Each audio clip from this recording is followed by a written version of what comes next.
Greetings, ladies and gentlemen, and welcome to my Total War Warhammer 2 Naval Battles Part 2 Undead supplement. Now, for those of you who aren't familiar with my Naval Battle series, please do start with Part 1. Essentially, I have looked at the naval combat in previous Total War games and seen how that actually merges very well with a part of the Games Workshop Warhammer universe known as Man of War, which was a game they released looking at naval combat in the Warhammer world. It's essentially going through how the two systems match up quite nicely and the rosters that we might expect in the navies of the Warhammer races going forward in the game series. Now, I particularly think that naval battles will be represented in Total War Warhammer 2, or the sequel, or the first expansion, or whatever you want to call it, because it's the first part of the game where you really have to cross a number of different oceans. And the elves are looking to be introduced in that game, and the elves are known as the best sort of seamen, as it were, around the Warhammer world. So it makes sense it would be adding that one. But check out part 1 for an explanation of all that stuff, all my reasoning, and all the way the systems merge together. This really is just a slight correction. When I'd made part 2, which went over some of the additional races in the Man of War game and what the kind of ships and things like that might be, I stated that Undead never really had a fleet, outside of a couple of lore stories of one or two undead necromancers taking armies across oceans. But as far as the Man of War game was concerned, they never had a fleet. However, it transpires I actually misspoke. It turns out, in an old magazine that Games Workshop used to run, known as the Citadel Journal, they actually laid out rules for an undead fleet. The only problem was they never made any models for it, but they did lay out the rules. And so the completionist OCD part of me wanted to make this video just to wrap up that series completely. Now, many of you won't be interested in this, and I apologize for that, and many of you will be like, why'd you bother making this? It was a waste of time. We were fine with the series as it was. Then I just, it's me, couldn't help myself, had to complete the series, had to tell you guys everything there was to know about possible naval combat in Total War Warhammer 2.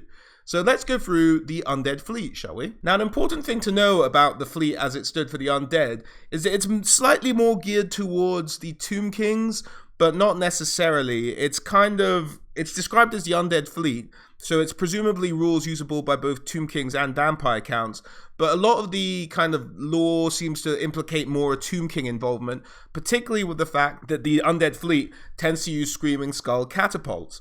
Now, at certain times when it was an Undead art faction, or when Vampire Counts once had access to missile weapons, I think a while back, or maybe not as the Vampire Counts, but undead armies in Warhammer have had access to Screaming Skull catapults in the past.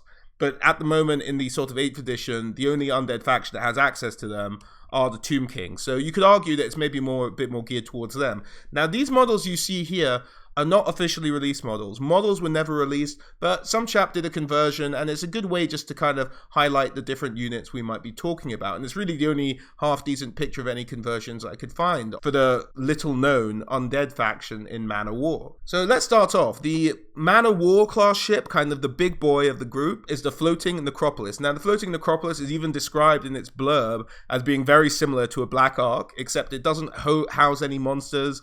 It doesn't have the thing where ships can go inside it, heal up, and then come back out. But it is a floating fortress, heaving with undead, and armed with a plethora of Screaming Skull catapults. It can fire in all 4 major directions to varying degrees of power. Obviously, its most powerful being the broadside. The model on your left, you may see, is actually from a game known as Dreadfleet. In part 3 of this series, I did cover the Dreadfleet and some of the vessels therein, but they were geared more towards legendary lords. So imagine maybe a scaled down version of the model on the left, which is essentially the floating fortress of Count Noctilus, as it was represented in that game. And so also a floating fortress of the undead, so I thought it wasn't a bad thing to get a rough idea of what that might look like from. If you want to go for a bit more of a Tomb King's throw, I think the little model on the right isn't actually half bad to get an idea of what the Tomb King's floating necropolis might look like. In terms of its locomotion, it's not ruled by sail, it's actually propelled by magic, the floating fortress, so it's not subject to any sort of wind direction rules or anything else like that.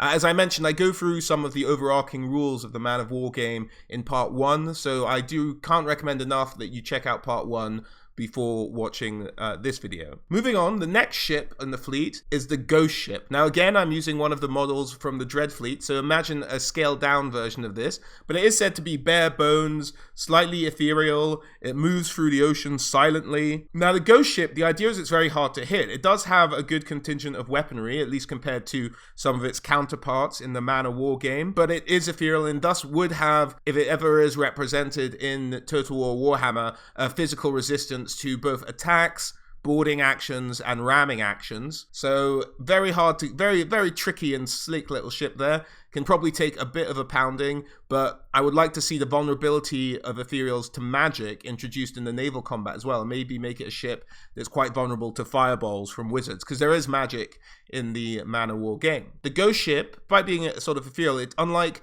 the floating necropolis, is not propelled by magic. It's actually reliant on wind. So it can take advantage if it has wind direction to its benefit, but also suffers if the opposite is true as well. The next ship in the Undead fleet is the Skull Rammer. So both the name of an undead ship and I imagine an incredibly risky Google search as well. These are represented by the little models here. The Skull Rammer essentially is a ship that has a hooked blade in the front of it. So essentially the undead ramming ship. They take on, charge this, it does damage underneath the waterline, helps sink ships, it has a massive blade at the front, and that's what the Skull Rammer is. It's pretty simple. Again, the Skull Rammer not propelled by wind, but propelled by magic. And the last ship on the list is the Death Ships. These are reliant on sail, so they are subject to wind direction, and that will affect their movement and their speed. But they are said to be highly maneuverable ships in the Undead fleet, and can get around and are still armed with the Screaming Skull catapult. So it really stands in comparison to a lot of ships of the line of some of the other fleets like the Imperials and the Dwarves and the like. So really it's just sort of filling a role that many of those other similar fleets have ships that do as well. So it's just kind of making up the numbers, helping you take down some of the other ships, and just as kind of handy all-rounder kind of for the Death Ship. And that's the Death Ship. In terms of their flying units, they of course have access to zombie dragons, and we've seen zombie dragons in Total War Warhammer already. We have a good idea of what they're about. And they also have access to Carrion. Now Carrion is more related to the armies of the Tomb Kings, and is a Tomb King flying unit. Essentially a giant skeleton vulture with its skin falling off. Just a horrific creature in all. But yeah, they are one of the other flyers available to the Undead fleet. In terms of their magic, the Undead are able to use their magic on the seas. In terms of raising the dead, I'm not sure how that would necessarily work. I have had commenters suggest that maybe they could raise wrecked ships, which would be very interesting to see, just sort of raising maybe one of the smaller ships, or even just a transport ship that could do a boarding action against enemy ships. That would be really interesting to see. Or just raising the dead that have fallen on the ships where they've taken casualties.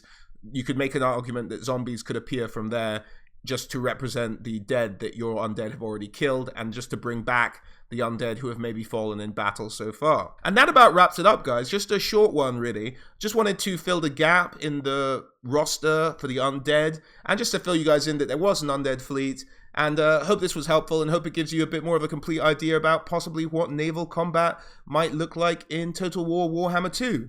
Alright guys, thanks again as always, and hope to see you soon.